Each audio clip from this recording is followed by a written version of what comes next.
My name is Emma Zhang, and my journey began with soil-stained fingers and dreams that reached beyond the horizon. Growing up in my family's small flower shop taught me more than arranging blossoms. It instilled in me lessons about resilience, ambition, and the true essence of success. Emma, every flower tells a story, my grandmother often said, her hands deftly trimming rose stems. But remember, it's the roots that give it strength. Her words lingered in my heart as I watched our little shop battle the rise of big box retailers and online competition. While my peers played with toys, I was learning the intricacies of profit margins and inventory management, determined to protect our legacy. By 16, I built our first online ordering system with nothing but YouTube tutorials and sheer grit. Emma, this is amazing. My father beamed as orders began pouring in. But deep down, I knew this was just the beginning.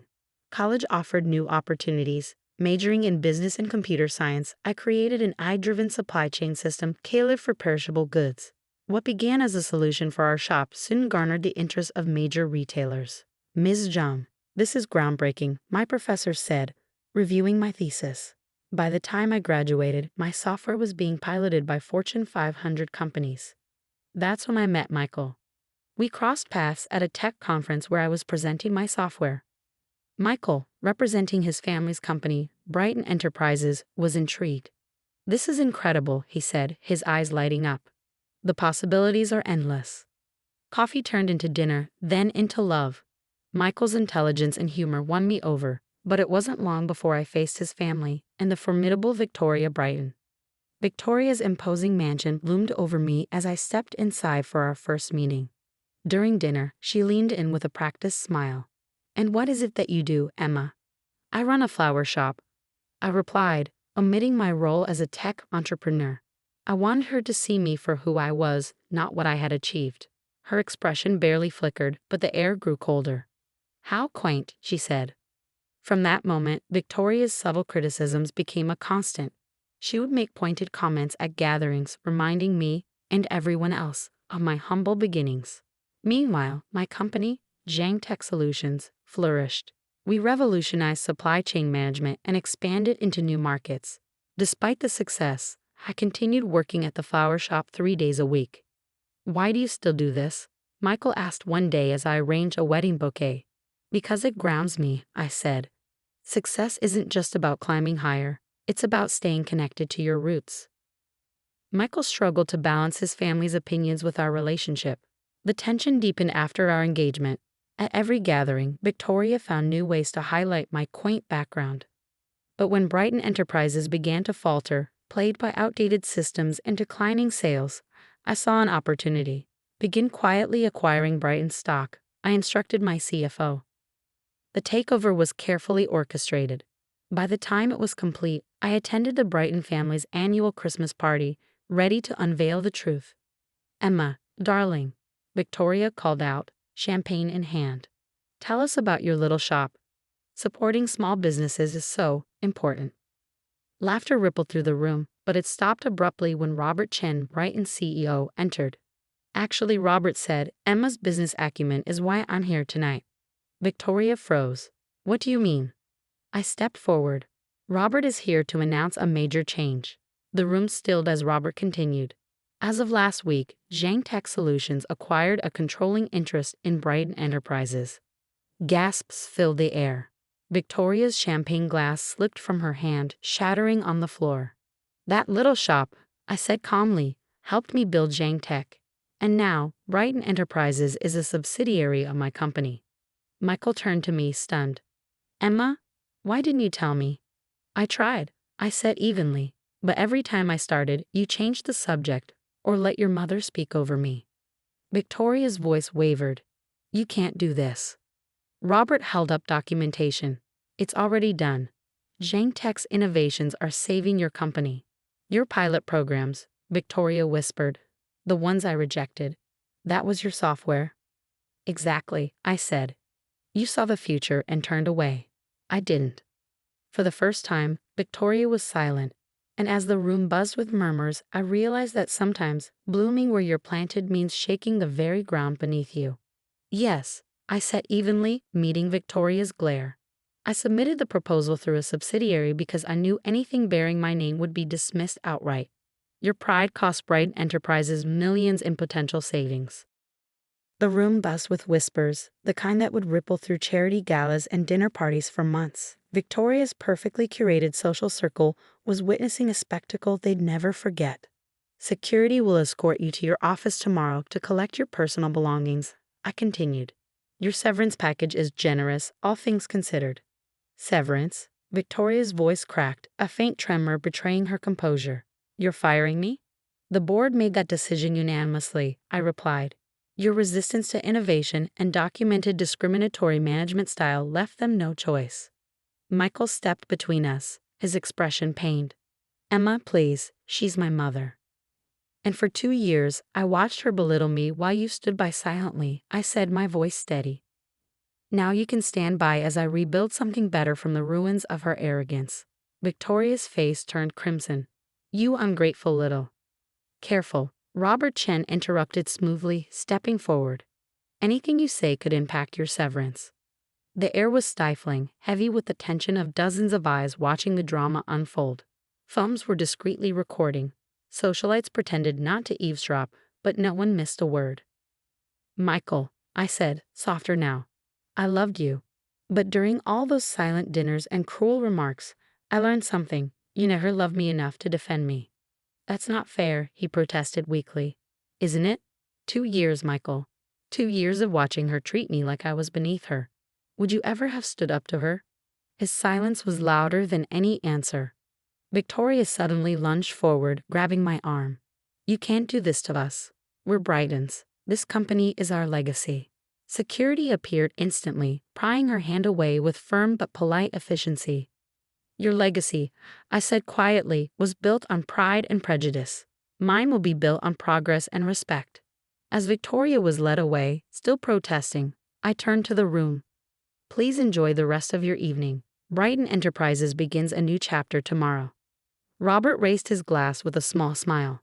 To our new CEO. The room erupted in hesitant applause, underscored by murmured conversations and furtive glances. Michael stood frozen, torn between following his mother and confronting me. Emma, he finally said, his voice soft. We need to talk about this. I slipped the engagement ring off my finger and placed it in his hand. No, Michael. We needed to talk about this 2 years ago. Now it's time to say goodbye. The next morning, the headlines were ablaze. Tech visionary acquires Brighton Enterprises in bold takeover. My phone buzzed nonstop with reporters seeking comments about the flower shop owner turned corporate mogul. Walking into Brighton's headquarters felt surreal. Employees stared as I passed, whispers trailing behind me. Victoria's former office, now mine, boasted a breathtaking view of the sea. Mrs. Zhang, Sarah, my assistant, appeared at the door. Victoria Brighton is in the lobby. She's demanding to see you. Is she alone? I asked. No, Mr. Brighton. Michael is with her. I sighed. Escort them to the conference room. Let's get this over with. Minutes later, I faced Victoria and Michael across a gleaming conference table. Victoria's tailored suit and polished demeanor couldn't mask her fury. You've made your point, she said through clenched teeth. Name your price. Excuse me? To sell the company back, she snapped. Everything has a price. I leaned back in my chair, folding my hands. Brighton Enterprises isn't for sale, Victoria. This isn't a negotiation tactic. You think you can run this company better than me? She demanded, her voice rising. The numbers suggest I already am. Your resistance to digital transformation and your outdated leadership drove this company into decline. And your personal biases, I paused, locking eyes with her, have only compounded the damage. Michael broke the tense silence.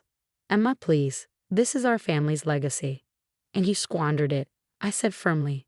The board backed this acquisition because they recognize the need for change. Your family name won't shield you from market realities. Victoria's composure finally cracked. You vindictive little. Mrs. Brighton. Robert Chen interrupted as he entered the room, his tone measured. Your severance package includes provisions for professional conduct. Professional? She laughed bitterly. She stole our company.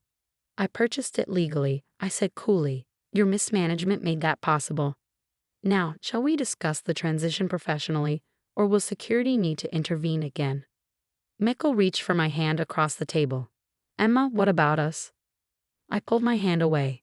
There is no us, Michael. Last night proved that. Because I didn't defend you? He asked, his voice desperate. I was trying to keep the peace. No, I said, my voice soft but resolute.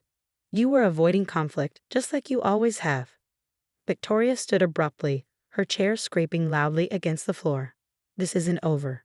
Oh, it is, Robert said firmly. Any attempts at retaliation or legal interference will be met with swift consequences. As they left, I turned to Robert. How's the internal response? Cautiously optimistic, he admitted. Your track record speaks for itself, but there's resistance in some corners. Over the following months, Brighton Enterprises transformed. Zhang Tech's innovations revitalized operations, and employee morale surged. Despite Victoria's attempts to undermine me through gossip and a failed lawsuit, the business world applauded our turnaround. One quiet afternoon, I visited my family's flower shop. My grandmother greeted me, her hands deftly arranging a bouquet of roses.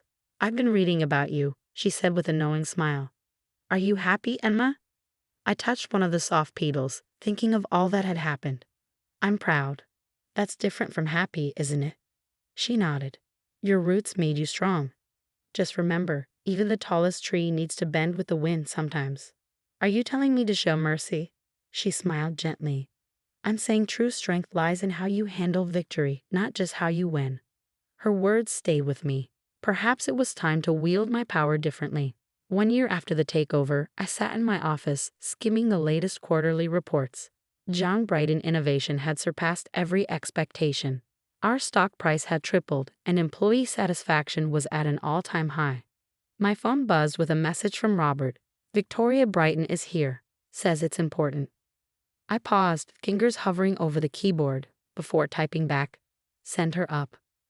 When Victoria entered, she looked almost unrecognizable. The designer ensembles and air of invincibility were gone, replaced by a plain business suit and the quiet weight of humility. Streaks of gray wove through her once flawless hair.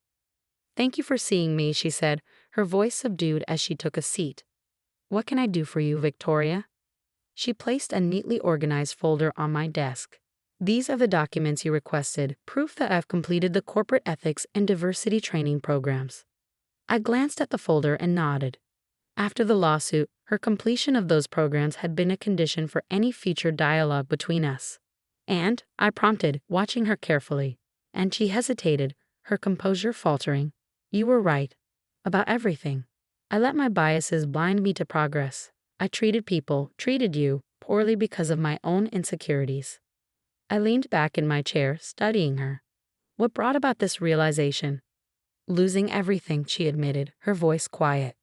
The company, my status, even Michael. He's moved to Singapore, running your Asian operations now. He's doing well there, I said, recalling the updates from my team. He is, she agreed. For the first time, he's finding his own path away from my shadow. And I had a lot of time to think. I folded my hands on the desk. So what is it you want, Victoria?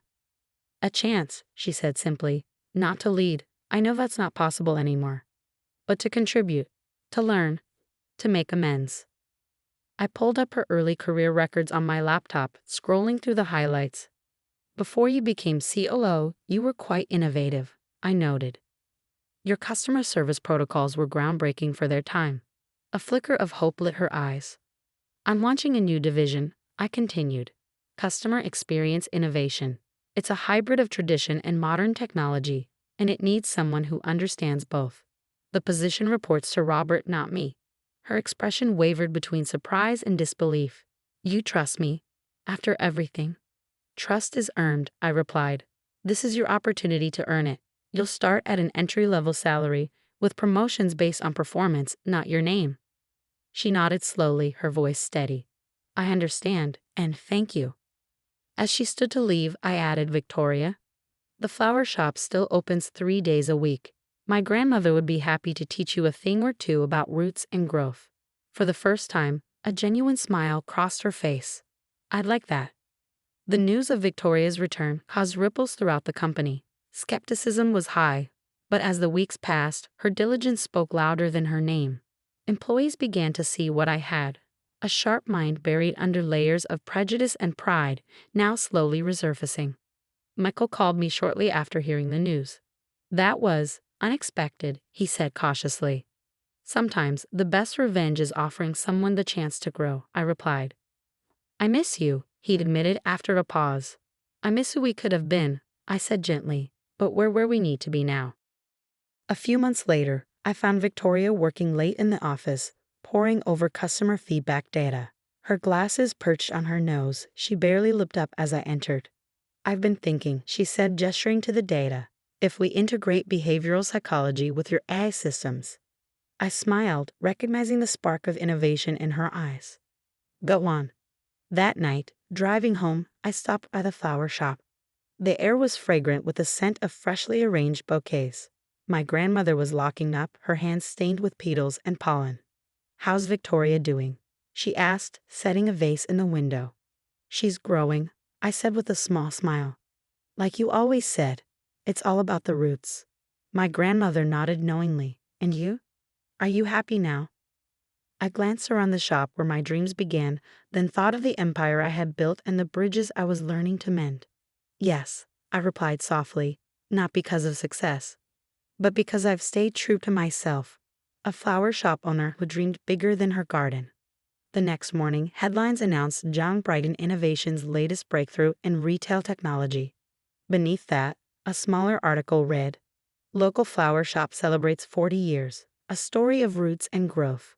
On my desk, a fresh bouquet of roses, arranged by Victoria during one of her weekly lessons with my grandmother, reminded me of the journey. Success, I had learned, wasn't just about winning.